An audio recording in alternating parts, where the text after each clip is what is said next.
So many people give their attention to what's happening in their life. And there are a lot of things that are happening in your life that are wonderful. We encourage you to focus upon those. But we encourage you to be more of a selective sifter, to sift through the aspects of your life and focus upon the things that feel good when you focus upon them. You just can't get enough of that. Anytime you focus upon something that feels good, you're coming into alignment with who you really are and with what's being held for you in vibrational escrow. Do you know that over a period of 30 days or less, as you make an effort every day to find the best feeling thought you can find on any subject, not the best feeling thought you've ever thought, or not the best feeling thought anybody's ever thought. Some of those are frankly out of vibrational range for you right now. Just the best feeling thought you have access to right now. And as you consciously acknowledge that you are feeling relief, what happens to you is you consciously move up the emotional scale. And as you consciously make that effort, now you are what we like to call a deliberate creator. You are using your own guidance to put yourself in vibrational alignment with who you really are and what you really want. It really is the leading edge here. You have come forth into this physical experience with the clear intention of letting the variety of this time and space inspire within you clear, new ideas. Not just for you, but for all that is. Do you understand that you are the leading edge of that which we are? You are the leading edge of that which you call God, of that which you call Source.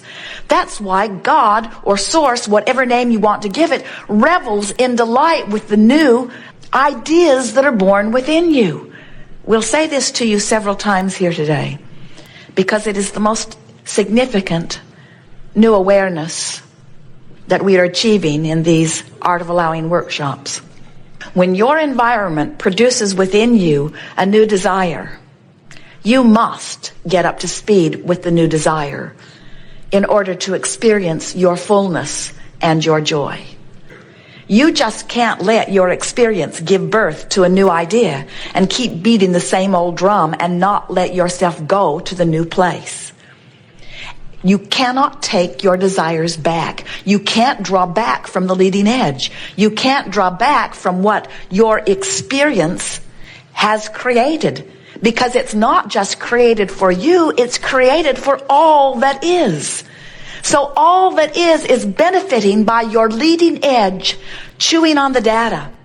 This workshop is not about that. That is a given. This universe will expand effectively because of your participation in it here in this body. And Source Energy is eternally grateful to you for your willingness to play in this game. But this workshop is not about that, because ideas are going to be born within you no matter what. You can't hold them back.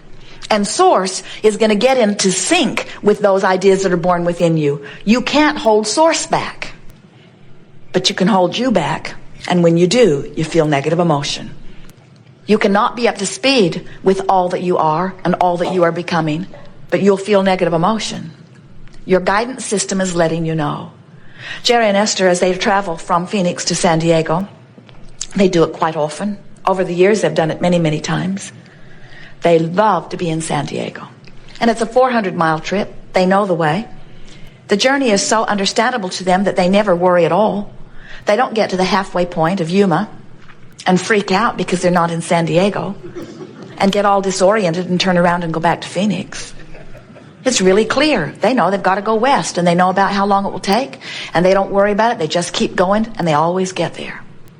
But many of your journeys, like those from not enough money to plenty of money, or from sickness to wellness, or from a not wonderful relationship to a wonderful one, or from an absent of wonderful relationship to the presence of a wonderful relationship.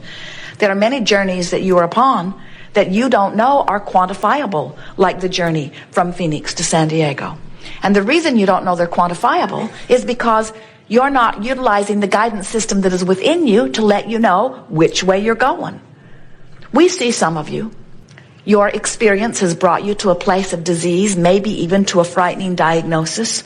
And in the middle of all of that, you're launching these clarifying rockets of desire, which have created for you in your vibrational escrow a better feeling body and a healthier body than you've ever lived so far.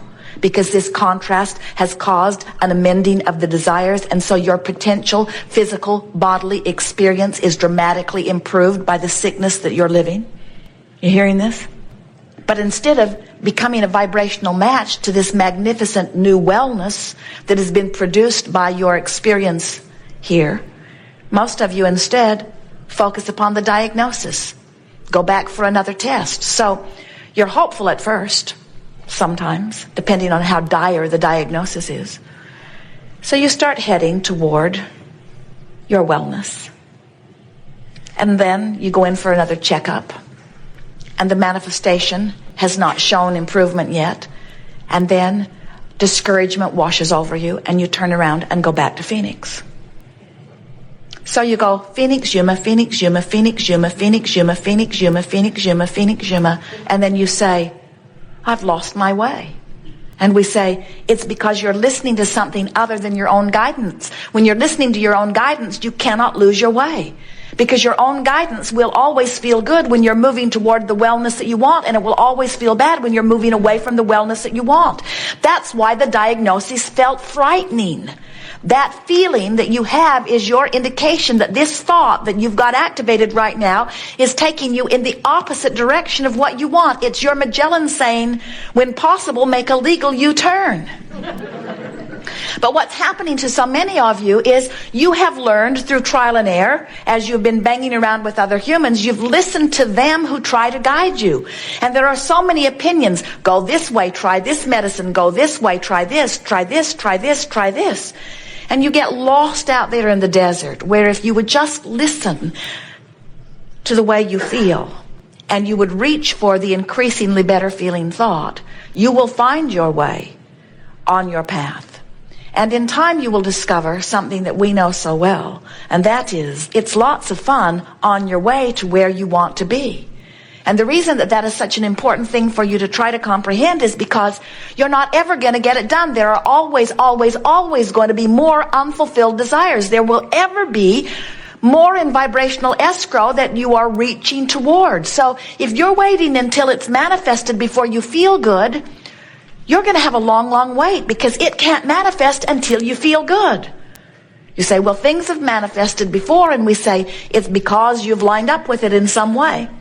Most of you don't let yourself line up with something until a large body of population already lines up with it. And then you say, well, maybe I believe that, maybe.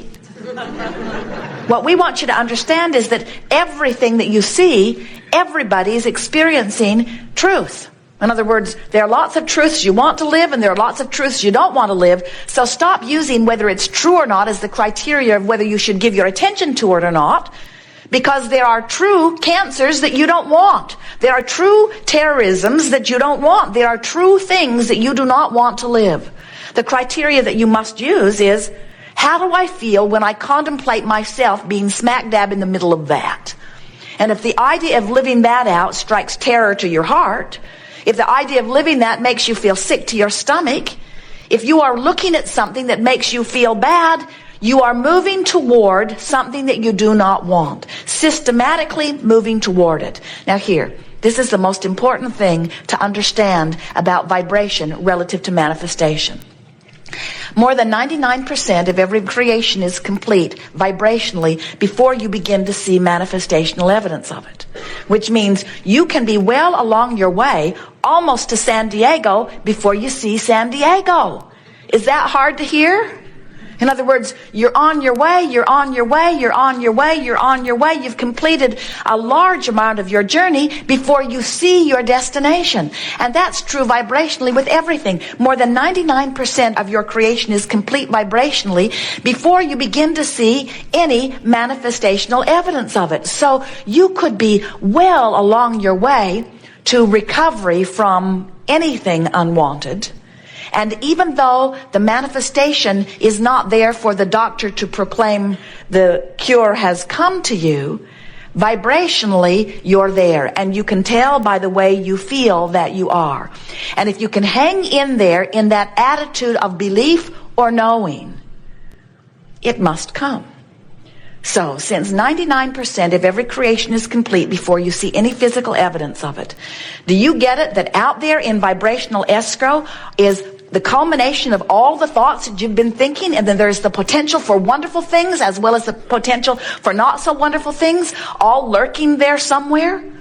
And that you can tell by the way you feel whether you are systematically marching towards something that when it gets there you're going to like or not like? Do you realize that Henri nets you a result that when it gets there you say, what did I do to deserve this? And we say, you get what you think about. You just can't get around that. You get your vibrational content. What I think and what I feel and what manifests is always a vibrational match. There is no exception. We want you to get more into your dream world and out of your reality world. We want you to start thinking more about what can be instead of about what is. We want you to turn immediately to the solution and don't beat the drum of the problem. We want you to understand that you don't have to justify your worthiness by examining and stirring the problem up. Give your attention to the solution and let the universe show you how fast it can accommodate you. So the next time some dead genius like Abraham, well, we are infinite intelligence, you know, says to you, are you enjoying the contrast of your time and place? You want to wholeheartedly say, yes, I am. Because out of that contrast is born the new idea, and there's no problem whatsoever getting to the new idea because the way I feel leads me right to it. I can tell every single time whether I'm moving towards something that will please me or towards something that won't please me, towards something that I want or towards something that I don't want. You can tell by the way you feel. We are eager to talk with you about anything that is important to you. There is nothing off limits. We see our most valuable work to you in assisting you of knowing what your vibrational content is. We'll help you clean up your vibration on anything that's important to you. It doesn't take much focus to improve your vibration dramatically. If you are in despair, we may not be able to bring you all the way into bliss. Joseph Campbell says, follow your bliss. And we think those are the best words that any human tongue has ever spoken to any of you. But sometimes you can't even get a whiff of bliss. Law of attraction will not give you bliss when you've been beating the drum of despair. It's not in your vibrational library right now. You can't just reach out and pull it off the shelf. It's not there. Don't you know that? Haven't you had some bright-eyed, bushy-tailed student or teacher of Abraham or some philosophy who's feeling really good in the middle of your despair announce to you, you need to cheer up? You know, you are the creator of your own reality. And you want to say that can't possibly be true or you'd be gone. Because it does not feel good to have someone who is bright and connected counseling you when you are in despair. You are where you are. And where you are is what you have access to. And what you have access to is what you've got to make your world from. You can't make your world from something that you don't have access to. But if you're reaching for the leading edge of what you have access to, you can move consistently into a better vibration. If you're making the best that you can from where you are, things are going to get better and better and better and better, and you're going to move right up the vibrational emotional scale. But if you're making the worst of it, and you do that, don't you, from time to time? Why do you? Why do you make the worst of it? Esther knows why she does it. She makes the worst of something because she saw it coming and tried to warn people. And then when it got there, she wants to say, see, I was right. I knew that bad thing was coming. We should have all been smart enough not to let it come. And we say, are you smart enough not to keep it here? Or do you want to keep talking about how you saw it coming? In other words, you've got to decide that it's more important to you to feel good than to be right. Why else do you make the worst of things? Sometimes you make the worst of things because you're trying to justify where you are. Every fiber of your being knows that life is supposed to be good for you. And when life isn't good for you, you're sort of freaking out on vibrational, even unconscious, subconscious levels because you know it's supposed to be better. And when it isn't going the way you think it should go, then you want to sort of retrace your steps and explain why it isn't going better. And we say, don't do that. Retracing your steps just holds you in that place you don't want to be. Just keeps the vibration of what you don't want active longer. Just keep saying, from where I am, where do I want to go? As Jerry and Esther programmed Magellan to their new destination, Magellan never says, Where have you been? We need to know where you were yesterday and the day before and the day before and the day before we can calculate your route. Isn't that illogical?